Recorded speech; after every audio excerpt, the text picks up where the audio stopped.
सियावर रामचंद्र जी की जय। रामायण बालकांड मास पारायण का 7वां विश्राम भाग 6। जब श्रेष्ठ विज्ञानी मुनि श्री विश्वामित्र जी भोजन करके कुछ प्राचीन कथाएं कहने लगे, इतने में ही दिन बीत गया और गुरुजी की आज्ञा पाकर दोनों भाई संध्या करने को चले। उधर पूर्व दिशा में सुंदर चंद्रमा उदय हुआ।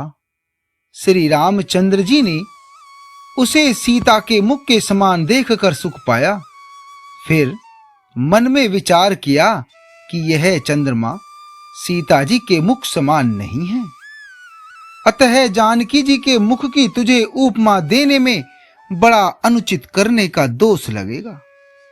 इस प्रकार के बहाने सीता जी के मुख की छवि का वर्णन करके बड़ी रात्रि हो गई जान वे गुरु जी के पास चले। मुनि के चरण कमलों में प्रणाम करके आज्ञा पाकर उन्होंने विश्राम किया।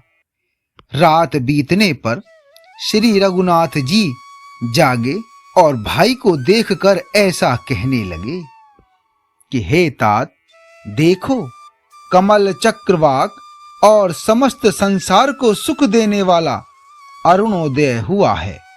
श्री लक्ष्मण जी दोनों हाथ जोड़कर प्रभु के प्रभाव को सूचित करने वाली कोमल वाणी से बोले, अरुणोदय सकुचे कुमुद उड़गन ज्योतिमली, जिमी तुम्हार आगमन सुनी भय नृपति बलहीन। श्री लक्ष्मण जी बोले कि अरुणोदय होने से कुमुदनी सकुचा गई और तारा गणों का प्रकाश फीका पड़ गया। जिस प्रकार आपका आना सुनकर सब राजा बलहीन हो गए हैं। सब राजा रूपी तारे उजाला मंद प्रकाश करते हैं, पर वे धनुष रूपी महान अंधकार को हटा नहीं सकते। रात्रि का अंत होने से जैसे कमल चकवे भौरे और नाना प्रकार के पक्षी हर्षित हो रहे हैं, वैसे ही हे प्रभु आपके सब भक्त धनुष टूटने पर सुखी होंगे। सूर्य उदय हुआ, बिना ही परिश्रम अंधकार नष्ट हो गया, तारे छिप गए, संसार में तेज का प्रकाश हो गया। हे रघुनाथ जी, सूर्य ने अपने उदय के बहाने सब राजाओं को प्रभु आपका प्रताप दिखलाया है। आपकी भुजाओं के बल की महिमा को उद्घाटित करने, खोलकर दिखाने के लिए ही धनुष तोड़ने की यह पद्धति प्रकट हुई है। भाई के वचन सुनकर प्रभु मुस्कुराए।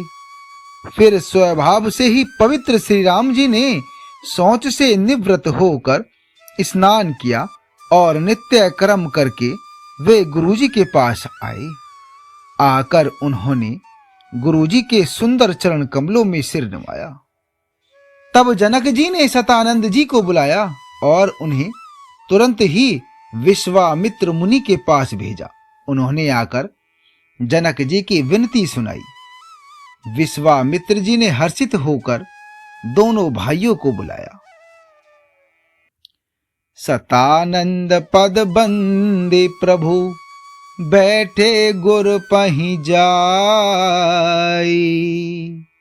चलहु तात मुनि कहऊ तब पठवा जनक बोलाई।